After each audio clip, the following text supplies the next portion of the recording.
Tumpahkan isi hatimu. Bangkitkan iman dalam hati kami. Supaya kami mau belajar mempercayai Tuhan.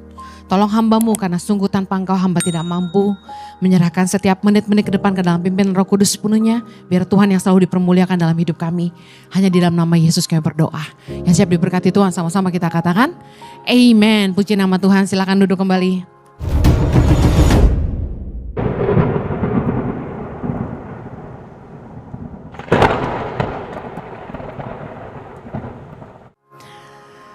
Shalom shalom.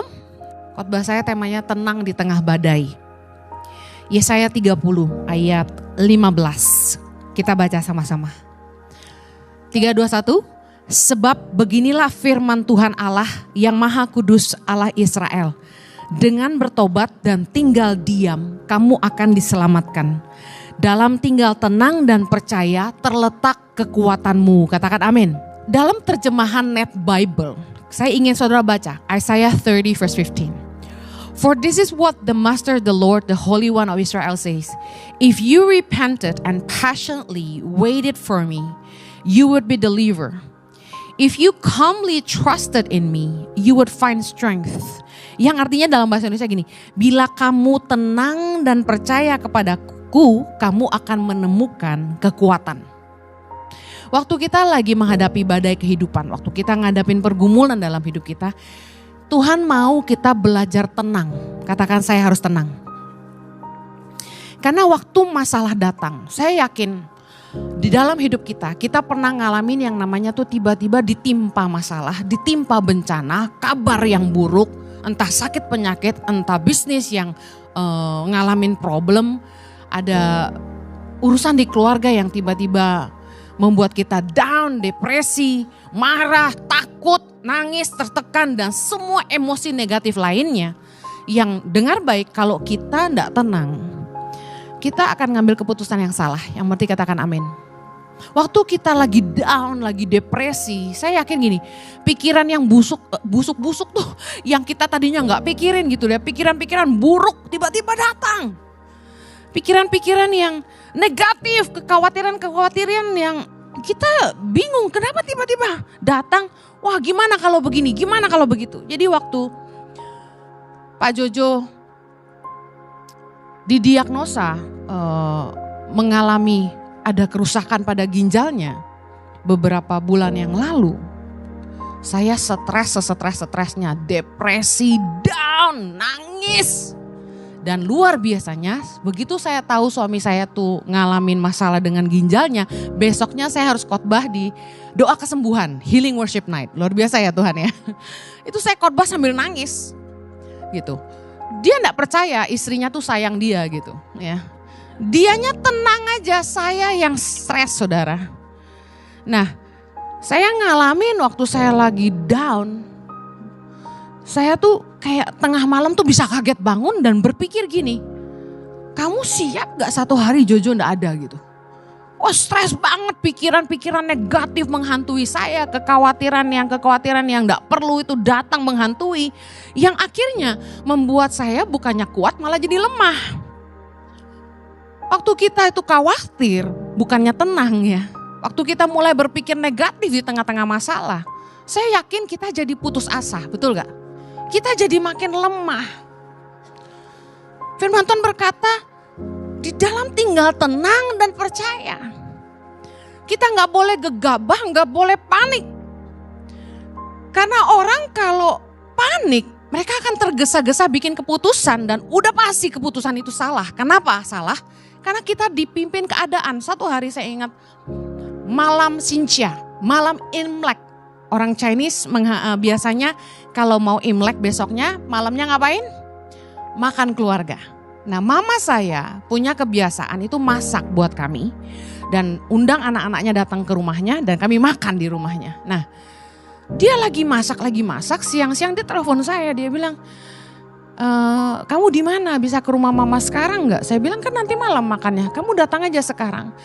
Mata mama something wrong, dia bilang gitu. Saya datang, dia bilang mama kayak nggak bisa lihat separuh, dia bilang. Saya kaget. Dia bilang yuk kita periksa ke satu rumah sakit mata, saya nggak sebut ya. Nah kami bawa dia ke situ. Nah, dokternya setelah periksa mama saya bilang begini, retina mata ibu robek. Jadi ibu harus operasi sekarang juga, dia bilang gitu. Kita yang gak ngerti apa-apa dan gak pernah tahu tentang penyakit mata, jujur aja buta. Mama saya ketakutan sampai gemetar, lalu kami bawa dia ke rumah sakit lain yang sama tapi cabang lain. Karena dengar-dengar di rumah sakit itu dokter mata terbaiknya. Ternyata karena waktu itu sudah mendekati Imlek, dokter-dokter nggak ada. Dokter terbaik di situ sedang cuti karena mau Imlek sama keluarganya. Yang tersisa itu ada dokter mata tapi bukan yang terbaik gitu loh. Tapi karena dibilang hitungan jam akan buta, mama saya langsung dijadwalin operasi besok itu juga. Lihat, kalau kita nggak tenang, kita ngambil keputusan yang salah dan gegabah. Apa yang terjadi? Mau masuk ke ruang operasi itu, mama saya gemetaran. Operasi mata bayangin ya kan? Kalau buta selamanya. Dia pucat, dia gemetar, dia bilang doa buat mama. Saya doa tuh sambil nangis. Saya bilang Tuhan tolong mama saya. Saya merasa jadi hamba Tuhan super gagal gitu loh. Di saat mama saya sendiri harus operasi, saya gak bisa doa kesembuhan buat dia gitu kan. Tapi saya tahu saya bukan Tuhan. Tuhan yang mengizinkan semua ini kami alami. Tapi pelajaran terpenting yang saya petik dari kejadian itu adalah kalau kita gegabah dan tidak tenang, kita ambil keputusan yang salah. Apa yang terjadi? Operasinya gagal total.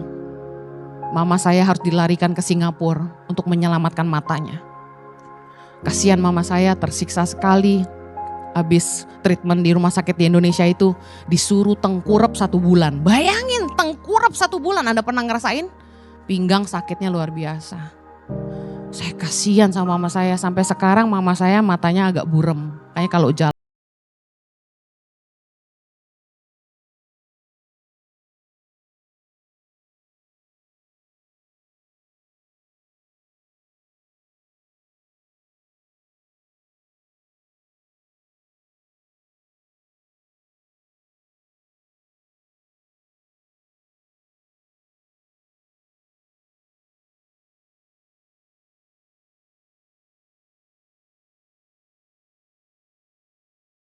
Cemplungin investasi kamu di bisnis ini aja. Bisnis yang Anda enggak paham, bisnis yang Anda enggak kuasai, Anda cuma dengar untungnya banyak. Lalu Anda ikut, cemplungin duit di situ. Apa yang terjadi? Gone. Anda rugi. Makanya ini firman Tuhan bilang, tanpa pengetahuan kerajinan pun tidak baik. Rajin kerja tapi enggak ngerti. Akhirnya habis, modal habis. Orang yang tergesa-gesa akan salah langkah. Itulah pentingnya kenapa di tengah badai kehidupan, masalah yang menerpa kita, kita harus belajar tenang, katakan amin. Supaya keputusan kita tidak dipimpin oleh keadaan dan tidak dipimpin oleh apa kata orang. Tapi belajar mengandalkan hikmat dari Tuhan. Nah, respon pertama orang ketika menghadapi musibah atau masalah, biasanya pasti cari tempat pelarian. Pasti cari tempat untuk cerita dan minta pendapat orang. Betul nggak? Itu manusia. Apalagi kita nggak ngerti tentang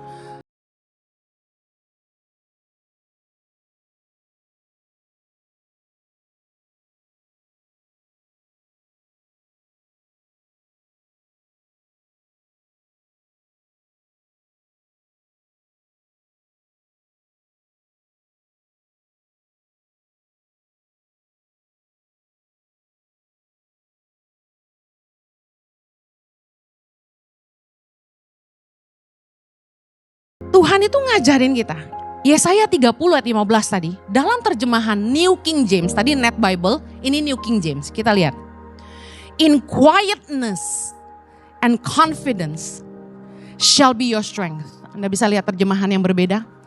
Tadi in calm, sekarang in quietness. Di dalam kesunyian dan kepercayaan shall be your strength, akan jadi kekuatanmu. Nah, saat menghadapi masalah, ini yang paling penting.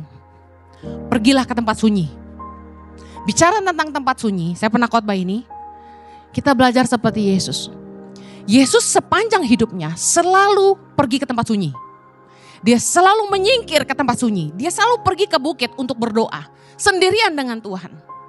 Waktu Yesus ketakutan menghadapi hari penyalipan, dia tahu dia akan diserahkan, dia akan ditangkap, dia akan disalibkan. Apa yang Yesus lakukan? Yesus tidak cari orang yang bisa nolong dia. Yesus ke Taman Getsemani untuk berdoa. Dia pergi ke tempat sunyi. Artinya apa? Saat menghadapi badai kehidupan, yang pertama kita tenang, yang kedua pergi ke tempat sunyi. Doa, ngandalin hikmat dari Tuhan. Banyak orang komentar di Instagram saya, Bu, logika juga jangan dipakai, jangan lupa kita punya logika juga dari Tuhan. Jangan doa-doa mulu. Saya kasih tahu, orang yang beriman gak akan ngomong gitu. Orang yang beriman percaya, usaha manusia gak bisa melampaui kuasa Allah. Tuhan itu sanggup bekerja melampaui akal pemikiran kita dan melampaui keterbatasan kita. Kita ini bisa apa? Tuhan yang sanggup bekerja. Kalau Anda punya iman, apapun masalahmu, nomor satu kamu percaya Tuhan. Doa harus satu-satunya jalan yang kamu ambil sebelum apapun. Karena orang yang beriman percaya, masalah apapun, kalau Tuhan ikut serta, aku pasti menang. Amin. Saya ini manusia yang sangat logika. Kalau perempuan rada perasa, saya perasa dan logika. Saya logik banget, saya pikir baik-baik. Orang gak gampang ngasih tahu saya apa-apa karena saya pikirin. Tapi orang selogik saya akhirnya bertekuk lutut dan mengaku. Cuma kuasa Tuhan yang mampu. Amen. Saya cari tahu. Pak Jojo nih bisa kena gagal ginjal karena apa? Karena story-nya gak pernah ada apa-apa. Sehat-sehat aja. Karena kami rajin medical check up. Dia baik-baik saja. Berbagai kemungkinan bisa jadi. Katanya salah satu penyebab orang itu punya masalah di ginjalnya. Karena bakteri. Karena kelebihan protein. Karena makanan yang gak baik dan sebagainya. Minuman keras. Udah jelas kan bukan karena minuman keras. Tapi saya enggak mau pusing apa penyebabnya. Saya cuma berdoa sama Tuhan. Saya bilang gini sama Tuhan. Tengah malam saya gak bisa tidur. Saya kaget bangun seperti kayak orang dilanda ketakutan. Ketakutannya gini. Satu hari suami saya gak ada lagi nih. Sedangkan saya harus berjuang sendirian untuk panggilan Tuhan. Saya gak bisa nih. Oh saya nangis, saya doa sama Tuhan. Saya perang buat suami saya. Saya bilang Tuhan. Saya minta kasih suami saya umur panjang. Jangan ambil Jojo. Kasih dia sembuh Tuhan. Aku percaya aku lihat mujizat. Aku enggak mau percaya apa kata orang. Aku cuma percaya suamiku sembuh. Anda harus tahu. Saya ini gak ngerti medis sama sekali. Nama obat gak hafal. Dokter bolak-balik tanya. Suami saya, Anda minum obat apa? Aduh ntar dulu. Cari dulu. Gak ngerti gue nama obat. Tapi saking suami saya ini saya cinta. Saya Google tuh nama penyakitnya apa. Saya pelajari kayak orang mau kuliah kedokteran gitu loh. Dari penyebab sampai gejala, sampai gimana mengatasinya. Dan apa diagnosa? Google mengatakan dari berbagai studi universitas. Bahwa penyakitnya gak ada obatnya. Penyakitnya itu hanya mengarah ke arah gagal ginjal. Yang ujungnya cuci darah atau transplant. Saya lemes saudara. Makanya saya sudah gak mau ngobrol sama orang. Karena saya kasih tahu waktu Anda punya masalah. Anda datang sama orang kadang-kadang.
iman kita diuji, kepercayaan kita diuji. Yang setuju katakan amin.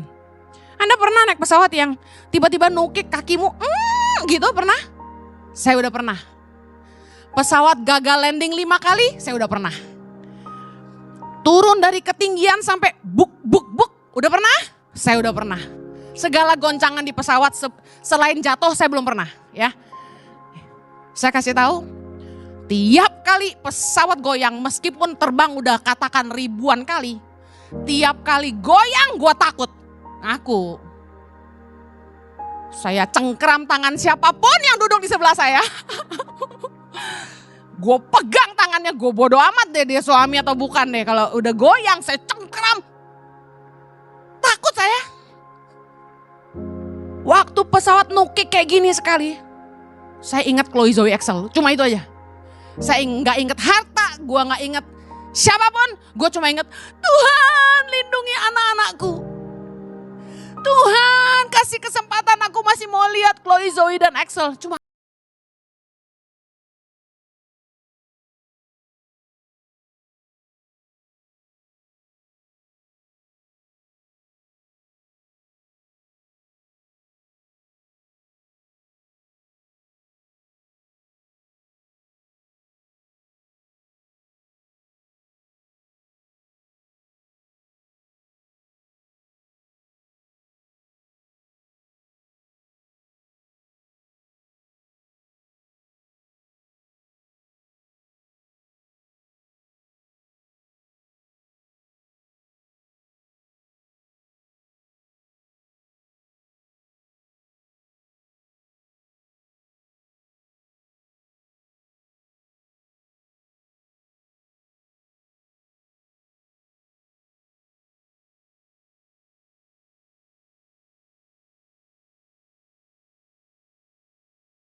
waktu kita ditimpa masalah, jangan sana sini cerita.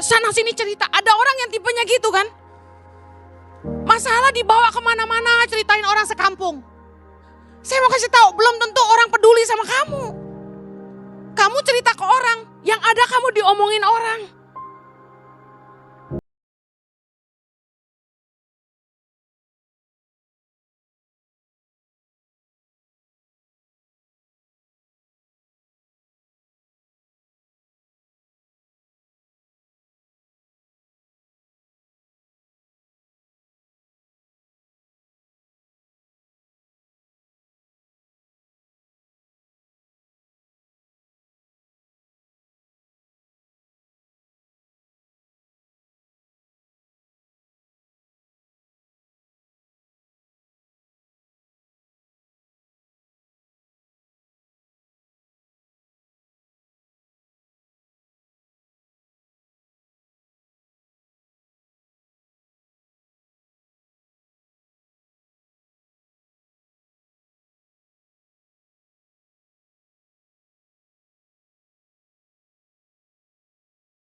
Engkau telah sembuhkan Jojo. Tuhan terima kasih Jojo semakin sehat. Aku percaya Tuhan Jojo sembuh. Aku mengucap syukur terus. 1 Tesalonika 5 ayat 18, mengucap syukurlah dalam segala hal. Sebab itulah yang dikehendaki Allah dalam Kristus Yesus bagi kamu. Mungkin usahamu masih belum kelihatan jalan, mungkin karirmu belum meningkat dan lain sebagainya. Masalah keluargamu belum selesai. Tapi kamu harus percaya, Tuhan terima kasih engkau sudah mengubahkan pasanganku. Aku percaya.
Sama Yesus. Yang kedua, Yesus mengucap syukur.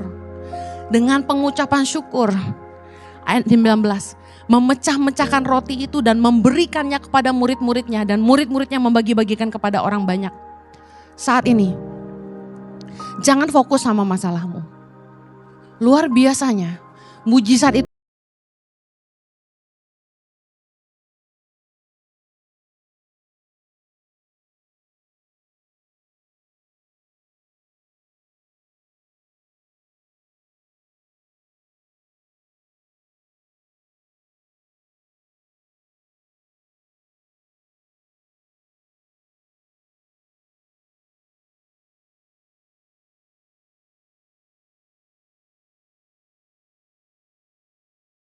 masalah, kita pasti lebih fokus sama diri sendiri, betul gak? Masalah menarik fokus kepada diri sendiri. Kita boro-boro mau ngurusin orang lain. Kita boro-boro mau mikirin kebutuhan orang lain. Waktu kita punya masalah, fokus kita pasti ke diri kita sendiri. Yang ngerti bilang amin. Tapi Yesus, dia pecah-pecahkan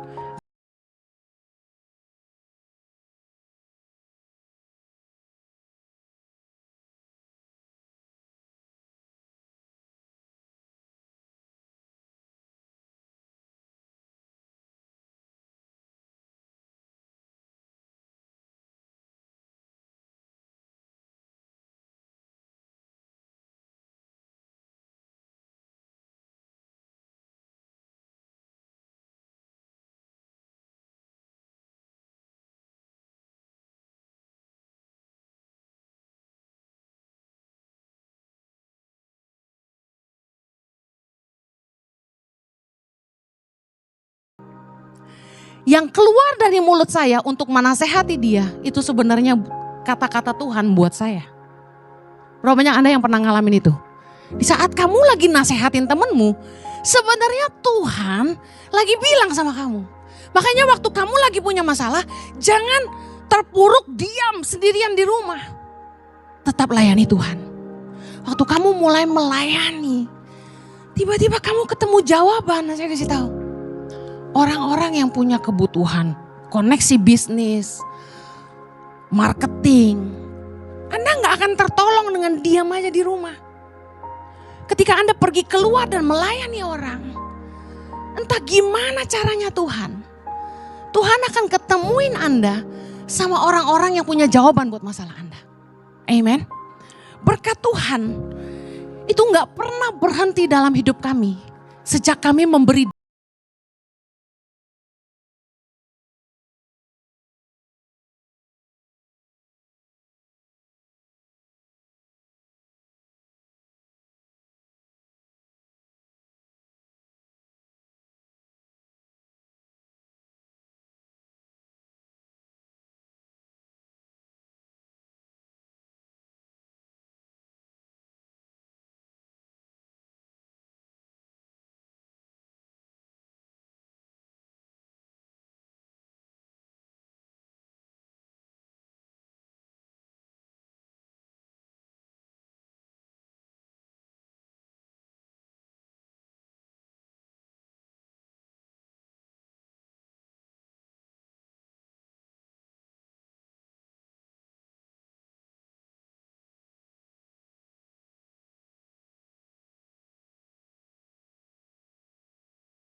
Bisa makan.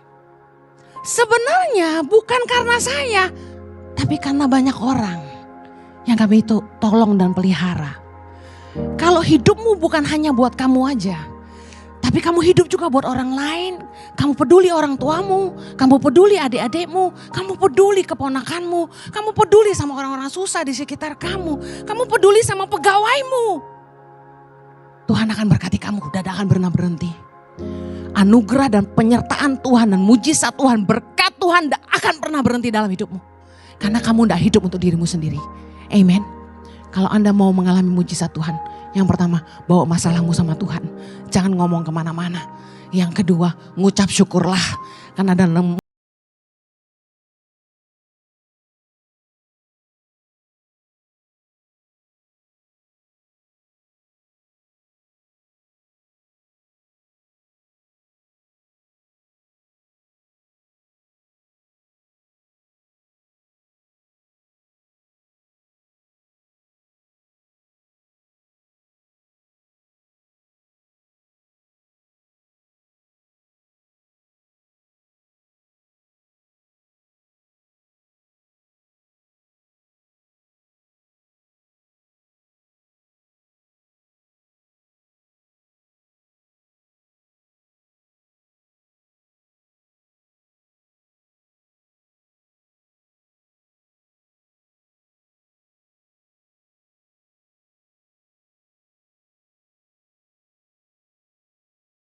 kami mengandalkan Tuhan, disitulah kami beroleh ketenangan. Bahwa Tuhan punya kuasa yang jauh lebih sanggup untuk menolong kami. Kemampuanmu melampaui kemampuan kami. Mari bawa semua masalahmu di hadapan Tuhan. Yesus berkata, bawalah kemari kepadaku. Mari angkat masalahmu di hadapan Tuhan hari ini. Bapa, Engkau melihat apapun yang jadi pergumulan umat-Mu, mungkin sakit penyakit, mungkin masalah rumah tangga, mungkin masalah pekerjaan, mungkin masalah bisnis, mungkin masalah keuangan. Hamba-Mu mengangkat di hadapan-Mu Tuhan. Kami membawanya di hadapan-Mu. Engkau yang sanggup menolong kami. Engkaulah sumber jalan keluar. Engkau satu-satunya penolong. Engkau satu-satunya Tuhan dan gak ada yang lain. Tolong umat-Mu Tuhan. Engkau yang memberkati mereka dengan sumber yang tidak pernah terbatas. Menjawab semua kebutuhan mereka. Menolong dan memberi mereka jalan keluar. Kesembuhan terjadi buat mereka yang sakit. Mereka yang punya hutang-hutangnya dilunaskan. Tuhan, Kau berdoa, bisnis-bisnis yang lesu bangkit kembali. Pintu-pintu yang tertutup terbuka kembali Tuhan. Keuangan-keuangan yang macet, jalan-jalan buntu Tuhan terbuka di dalam nama Yesus. Bahkan setiap mereka yang membutuhkan pekerjaan Tuhan, anugerahkan yang terbaik dalam hidup mereka. Aku berdoa dan pulihkanlah rumah tangga mereka Tuhan. Segala yang putus asa akan pasangannya, aku berdoa Tuhan, Kau sanggup menolong mereka. Engkau penghiburan mereka. Di dalam nama Yesus kami percaya. Yang percaya sama-sama kita katakan, amen.